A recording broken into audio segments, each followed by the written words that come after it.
Une récente étude nationale menée auprès de plus de 18 000 personnes issues des universités et des hautes écoles de Suisse nous apprend que les étudiantes et les étudiants de notre université sont largement plus sportives et sportifs que la moyenne de la population active.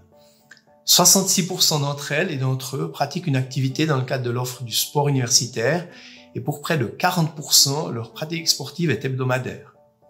Ce dernier chiffre place les étudiantes et les étudiants de notre université au-dessus de la moyenne nationale et romande. Alors je remarque aujourd'hui, et je dirais que c'est sans surprise, qu'il existe encore une différence bien marquée entre les activités sportives pratiquées par les étudiantes et celles pratiquées par les étudiants. Les filles, elles, se tournent plutôt, et par exemple, vers les cours individuels de type fitness, wellness, tandis que les garçons, eux, vont plutôt être attirés par les jeux collectifs du type football, volleyball, basketball, etc.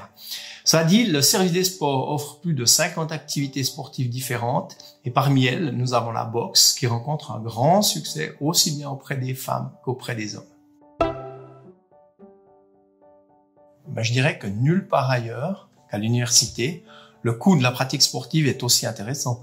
Donc on peut dire que la raison numéro 1 du succès doit être financière. Ensuite, le vaste choix de l'offre et les créneaux horaires avantageux expliquent certainement également ce succès.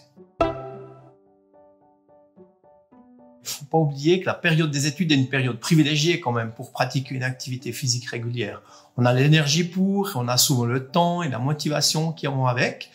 Et il faut également pas oublier qu'au-delà de l'effort, il y a toujours du plaisir et souvent de la satisfaction. D'ailleurs, la pandémie de coronavirus, qui a dans une très large mesure suspendu toute activité sportive, nous prouve à quel point le mouvement est nécessaire à notre équilibre de vie.